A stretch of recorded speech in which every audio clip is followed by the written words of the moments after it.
Hello दोस्तों, स्वागत है आपके अपने चैनल स्प्रेडिंग धर्मा में। प्लीज हमारे चैनल को सब्सक्राइब करें, शेयर एंड लाइक करें, अंत में बेल आइकन को दबा दें जिससे जब भी हम नई वीडियो डालें आपको नोटिफिकेशन आ जाए। दोस्तों, आज की वीडियो में मैं आपको बताऊंगा कि अगर आप भी पूजा करते हैं तो पूजा के दौरान आपको क्या सावधानियां रखनी चाहिए जिससे आपको पूजा करने का पूर्ण फल प्राप्त हो सके। तो दोस्तों, हम अपनी वीडियो शुरू करते हैं। सनातन धर्म मानने वाले ज्यादातर घरों में पूजा पाठ किया जाता है। हिंदू पंचांग में पूजा पाठ और व्रत अनुष्ठान से जुड़ी साल भर में इतनी तिथियां होती हैं कि पूजा पाठ और अनुष्ठान होते ही रहते हैं। लेकिन क्या आपको पता है, कई बार जाने अनजाने में पूजा करते समय छोटी छोटी गलतियों का ध्यान नहीं रहता, जिसके कारण पुण्य फल की प्राप्ति नहीं होती है। शास्त्रों और पुराणों में पूजा करने के दौरान कुछ नियमों के पालन करने के बारे में बताया गया है, जिनको पूजा करते समय जरूर ध्यान में रखना चाहिए।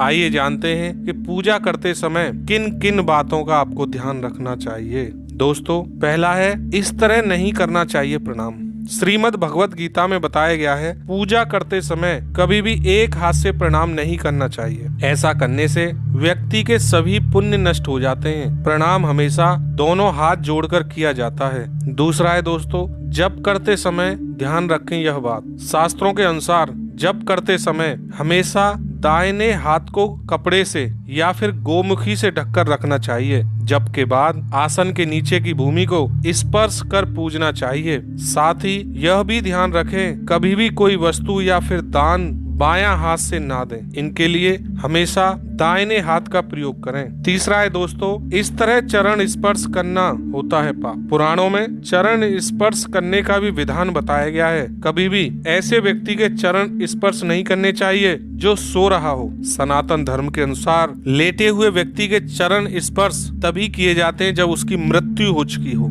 सोते हुए व्यक्ति के पैर छूना पाप करने जैसा समान माना गया है। चौथा है दोस्तों, इस तरह जप से मिलता है 100 गुना फल। जप करते समय हमेशा ध्यान रखना चाहिए कि होठ या फिर जीभ ना हिले। इस तरह जाप करने की प्रक्रिया को उपांशु जप कहते हैं। इसका फल 100 गुना फलदायक होता है। साथ ही देवी देवताओं की विशेष कृपा बनी रहती है। पांचवा है दोस्तों, इस तरह ही जलाएं दीपक। हमेशा ध्यान रखें कि दीपक को कभी भी दीपक से नहीं जलाना चाहिए। दीपक को हमेशा माचिस या फिर किसी अन्य चीज से जलाना चाहिए। साथ ही घी के दीपक को अपनी लेफ्ट साइड, हाँ दोस्तों, अपनी लेफ्ट साइड तथा देवी देवताओं की राइट साइड की ओर ही रखें और हमेशा चावल पर रखकर ही प्रज्वलित करें। छठवां है दोस्तों, ये फूल नहीं चढ़ाएं। भगवान शंकर को बेलपत्र, विष्णु जी को तुलसी, गणेश जी को दुर्वा और लक्ष्मी जी को कमल का फूल प्रिय है। शंकर जी को केवल महाशिवरात्रि के दिन ही कुमकुम चढ़ाएं और किसी दिन नहीं चढ़ाएं। हमेशा ध्यान रखें कि शिव जी को कुंद,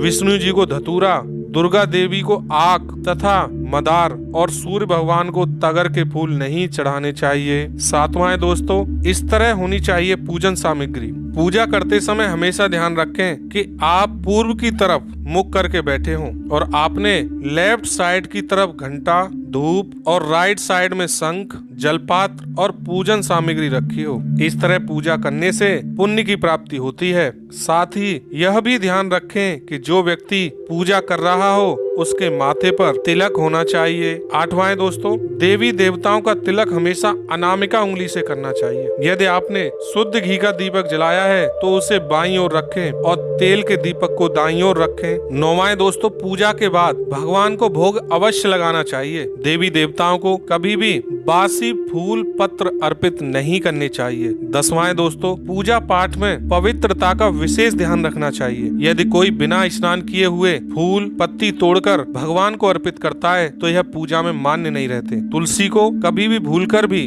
बिना स्नान किए बिना नहीं तोड़ना चाहिए। इस बात का पूरा ध्यान रखें, जहां आपका पूजा स्थल है उसके ऊपर किसी भी प्रकार का भारी सामान या कबाड़ नहीं होना चाहिए। 11वां है दोस्तों, किसी भी देवता की पूजा करते समय इस बात का ध्यान अवश्य रखना चाहिए कि कौन से देव की पूजा में क्या वर्जित माना गया है, अन्यथा आपको शुभ फल की प्राप्ति के स्थान पर समस्याओं का सामना करना पड़ सकता है। भगवान शिव की पूजा में हल्दी, कुमकुम, तुलसी और केतकी का फूल नहीं चढ़ाना चाहिए। इसके अलावा भगवान गणेश की पूजा में भी तुलसी वर्जित मानी गई है। सूर्य देव की पूजा में अगस्त के फूल नहीं चढ़ाने चाहिए। 12वां दोस्तों, हिंदू सनातन धर्म में पंचदेव माने गए हैं। प्रतिदिन पूजा करते समय इन पंचदेवों का ध्यान अवश्य रखना चाहिए, तभी आपको पूजा का पूर्ण फल प्राप्त होता है। सूर्य देव, श्री गणेश, माँ दुर्गा, भगवान शिव और भगवान विष्णु को पंचदेव कहा गया है। प्रतिदिन पंचदेवों की पूजा करने से आपके घर में शांति और समृद्धि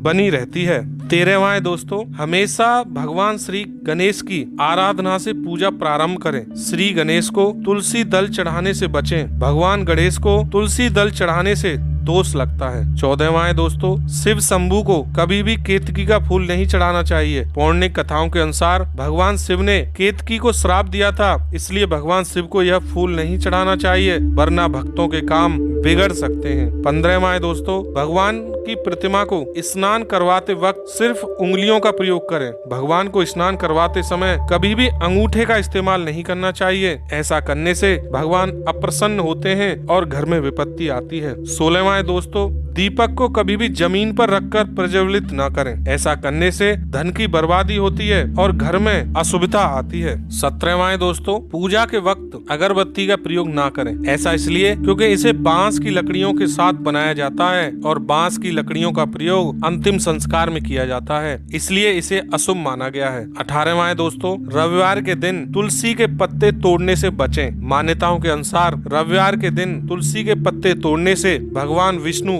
अप्रसन्न होते हैं। 19वां दोस्तों, भगवान शालिग्राम को कभी चावल अर्पित नहीं करने चाहिए। वास्तु शास्त्र के अनुसार ऐसा करने से दोष लगता है। 20वीं सावधानी है दोस्तों, पूजा में गंदे कपड़े पहनकर ना बैठे। कभी भी गंदे कपड़े पहनकर पूजा नहीं करनी चाहिए। मान्यताओं के अनुसार ऐसा करने से घर में दरिद्रता आती है। 21वीं सावधानी है दोस्तों, पूजा के दौरान मन को पवित्र रखें। कभी भी पूजा करते समय मन को दूषित नहीं रखना चाहिए। कहा जाता है कि पूजा के दौरान मन में बुरे ख्याल रखने से पूजा का फल प्राप्त नहीं होता है। 22वीं सावधानी है दोस्तों, पूजा में इस्तेमाल किए गए फूल अगर सूख जाएं तो उन्हें कहीं भी फेंके नहीं। सूखे हुए फूलों को किसी पवित्र नदी में प्रवाहित कर दें। 23वां दोस्तों, घर में पूजा करने वाले का मुंह पश्चिम दिशा की ओर होगा तो बहुत शुभ रहता है। इसके लिए पूजा स्थल का द्वार पूर्व की ओर होना चाहिए। इस दिशा के अलावा पूजा करते समय व्यक्ति का मुंह पूर्व दिशा में होगा तब भी श्रेष्ठ फल प्राप्त हो सकते हैं। 24वां दोस्तों,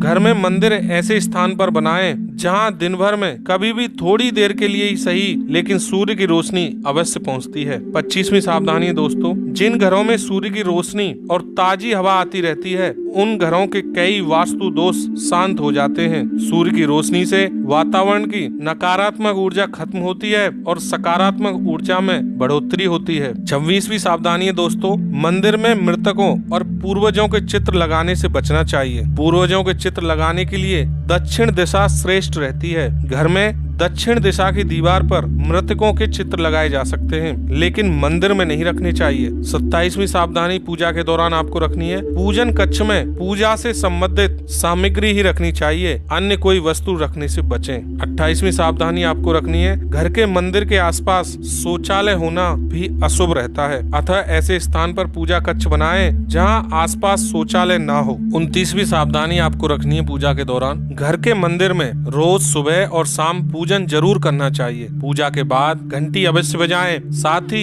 एक बार पूरे घर में घूमकर भी घंटी बजानी चाहिए। ऐसा करने से घंटी की आवाज से नकारात्मकता नष्ट होती है और सकारात्मकता बढ़ती है। 30वीं सावधानी दोस्तों, किसी भी देवी देवता की पूजा करने से पहले गणेश जी की पूजा अवश्य करें। जय श्री राम दोस्तों।